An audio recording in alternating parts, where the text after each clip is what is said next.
মাছ ছাড়া বাঙালি, আলু ছাড়া বিরিয়ানি আর নুন ছাড়া তরকারি। কি অসম্পূর্ণ তো?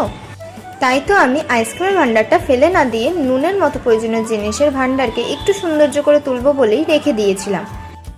সেই জন্য প্রথমে কিছু মোল্ডেড ক্লে দিয়ে নিজের পছন্দ মতন ডিজাইন তৈরি করে নিয়েছি। এবার তো শুধু রং করার পালা। রং করা হয়ে গেলেই বুঝতে পারবো সুন্দর করে আমি তুলতে পেরেছি কিনা। আর তোমরা তো আছোই, কমেন্টে আমাকে জানাবে যে আদৌ আমি সুন্দর করে তুলতে পেরেছি কিনা।